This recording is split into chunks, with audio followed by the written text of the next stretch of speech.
He will be confirmed, and we're going to find out whether he's qualified to do this job or not. The most important qualification he has right at the moment, it's who the president wants to have.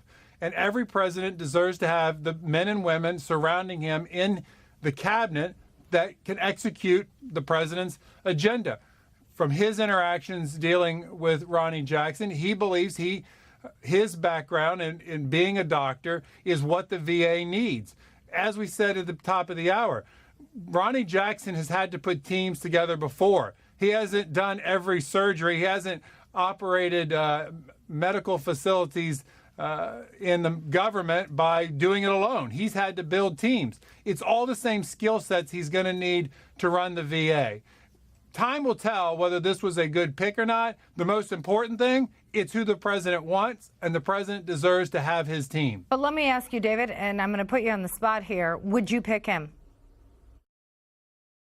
I'm still learning about Mr. Jackson, but it's refreshing to have somebody in charge of the VA, the largest government health care program that our government runs. It's refreshing to have a doctor in charge of it. So let me ask you this, though. Problems have long plagued the VA. You just basically at the top of the show gave an argument for why we should privatize it. Do you think eventually that is what's going to happen? Or do you think that Jackson hopefully can come in here and actually be just what the, yes, pun intended, just what the doctor ordered? Well, if Jackson can make a government-run program more efficient and better than what the private sector can, then let's keep it all under the VA. But there are veterans who aren't able to get access to the health care they need in the current system. So every solution needs to be looked at, including the ones that the president has talked about, the ones he instructed Shulkin to try to get through Congress. And there's legislation that's now working its way through Congress. And it'll be up to our new Secretary Jackson to make sure that continues working with Senator Isaacson and his counterpart in the House to get that legislation through Congress and ultimately to the president.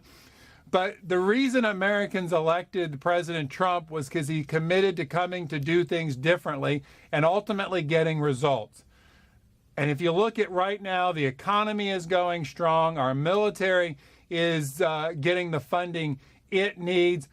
Wages are going up because of the tax cuts that the president and Congress passed. Most Americans are going to say the results we're getting are exactly what we wanted. So as we look at the VA, maybe these new ideas are exactly, to quote, as you noted, maybe it's exactly what the doctor's ordering.